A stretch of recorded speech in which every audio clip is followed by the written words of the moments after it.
European road planners, for whatever reason, seem to absolutely love roundabouts. But in an era where traffic levels are going up each year, do these archaic road systems still make sense today? Let's find out.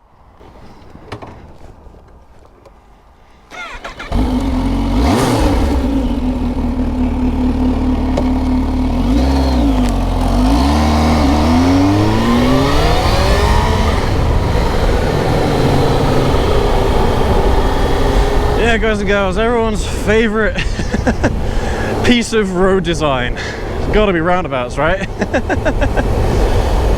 So,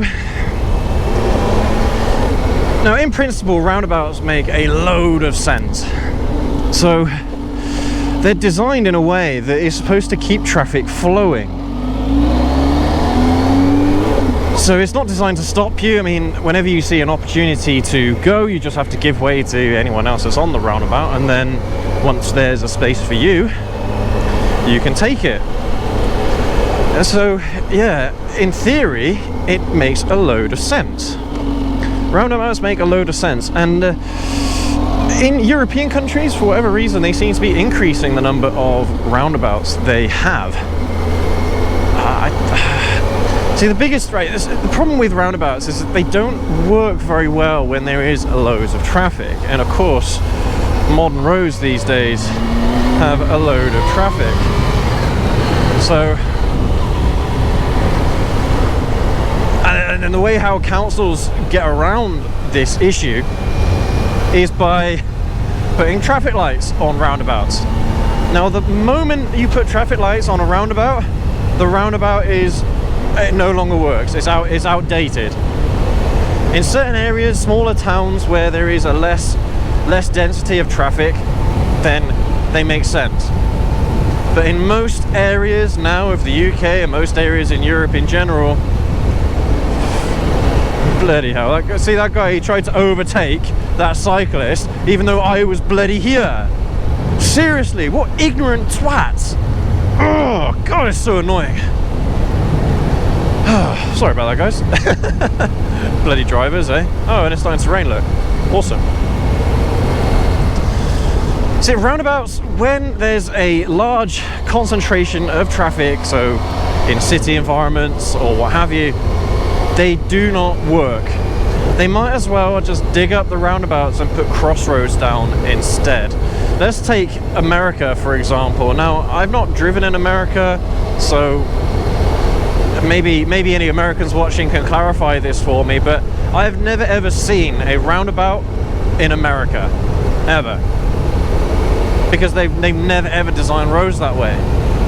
And it's almost like American kind of road designers knew that they were, or anticipated that they were going to have high concentrations of traffic in certain areas, so there was like no point in having roundabouts. You might as well just have giant crossroads, have 4-lane highways on each side of the road, have massive intersections, massive crossroads, and that arguably does a better job of getting traffic through quicker than roundabouts do.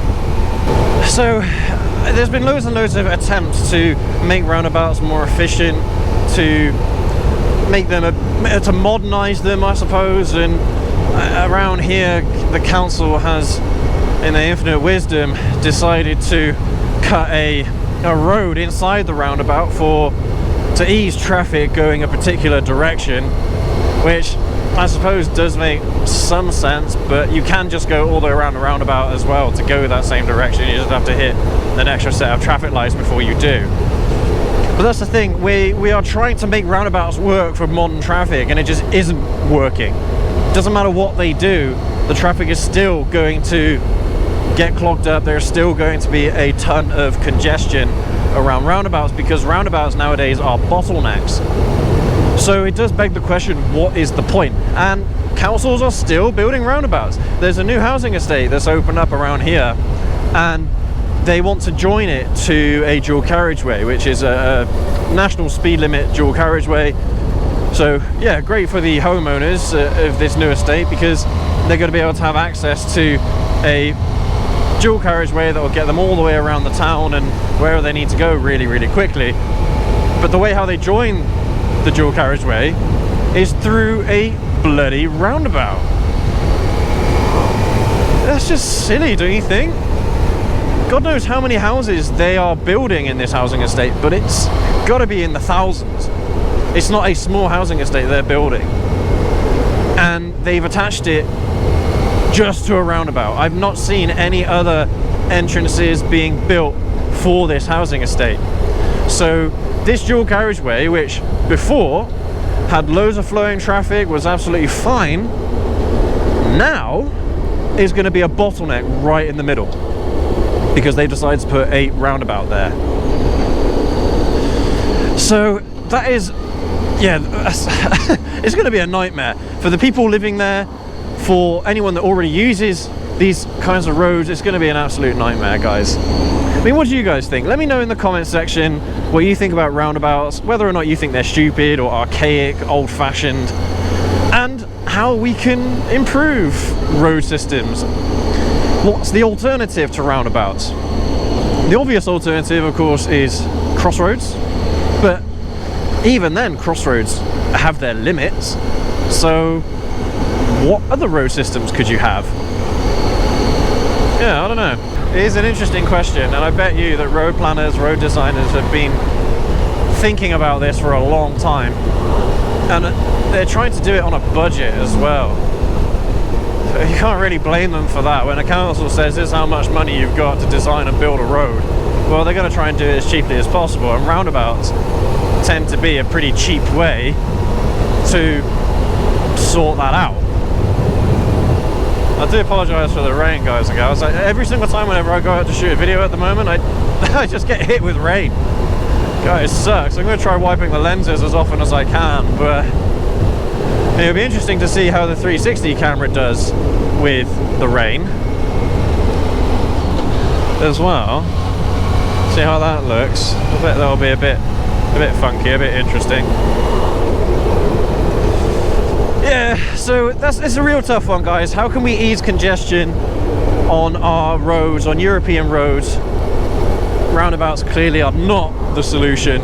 So what is? Do we spend loads and loads of taxpayers' money on spaghetti junctions that are going to be very efficient for traffic but very expensive to build? Everywhere you see a roundabout, just put a spaghetti junction in there. Or do we just default to crossroads? The good old-fashioned crossroads, which, like I said, there is a point of diminishing returns with crossroads, but at least around here, around this area, a lot of congestion issues could probably be fixed with just a set of crossroads. Yeah. If you're going to put traffic lights on a roundabout, that makes a roundabout less efficient. You might as well just dig it all up and put a crossroad there with the traffic lights instead. That is more efficient. Just think about it. How many traffic lights do councils have to build for a crossroads compared to a roundabout? Usually, I think there's more traffic lights on crossroads than, more traffic lights on roundabouts than there are on crossroads. So they're probably going to save themselves a little bit of money, but, well, that's not including the whole digging up of the roundabout to begin with, though, is it? Yeah, very, very difficult one. I mean, the thing is, guys, is that as the years go on, in the next 10 years, there's going to be an increase of perhaps in the millions of people driving, people using the roads. And that's in every country. In every country, it'll probably go up by 1 million each year. Or maybe no, each decade, maybe. Each decade, it'll go up by 1 million. So, how do you deal with that? It's just going to mean that we're at rush hour and basically all the time we're going to be stuck in traffic regardless. I don't know. Let me know in the comments if in the area that you live, if the traffic's got worse over time, over the last 10 years or so, if you've noticed it get worse or if you've noticed it get better. Yeah, I'd be curious to know. I mean, around here it doesn't seem to have had that much of an impact, but at certain times of year it has certainly gotten worse. In the summer, bank holiday weekends, it certainly has gotten worse. But in other times of the year, it doesn't seem so bad. So yeah, it's a tough one to call, really. I mean, one of the easiest ways to ease congestion nowadays is just to increase the amount of lanes each road has. So have 2 lanes on each road. If you have a single lane road like this, increase it to 2 lanes. But how do you do that? You have to sacrifice the pavement. So in the UK, road planners really haven't been, what's the word? They really haven't planned well for modern day traffic, really, when you think about it. Because otherwise they wouldn't have built these houses so close to the road. They would have had more space to expand the roads if they needed to, and there's just certain parts where you just cannot do that. Because look, you got houses right there, so what are you going to do? There is nothing you can do about it. And that's the biggest issue in the UK specifically, is there simply just is not enough room to expand the roads. There isn't enough room as it is for traffic that's already on the roads. So it's just impossible. The only thing they can do is try and create diversionary routes where they can expand the roads if they need to.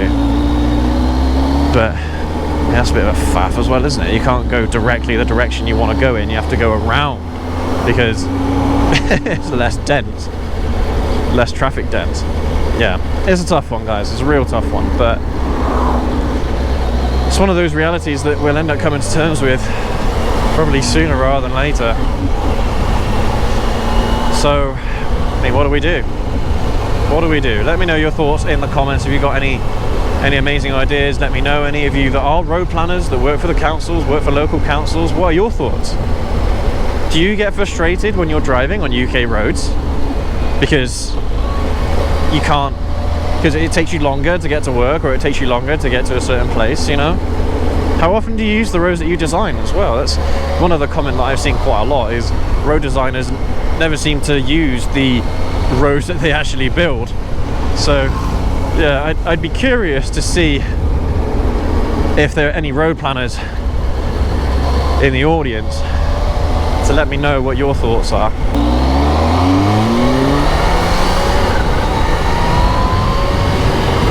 Yeah, I'd be curious to find out. So if you are a road planner or you have worked in road planning before for a local council, yeah, drop your thoughts in the comments. But yeah, that'll do for today's video, guys and gals. Thank you ever so much for joining me on today's ride, on this miserable ride. I seem to have all but miserable rides nowadays. So yeah, and this is typical summer weather in the UK. Unfortunately, that just seems to be the way it goes. But yeah, leave a like if you want to support the channel. If you enjoyed the video, if you enjoyed this ride out with me, leave a like, hit subscribe, and of course leave one of those juicy comments. Yeah, thank you again ever so much for watching. We will catch you all in the next video, guys and gals. Have a good one.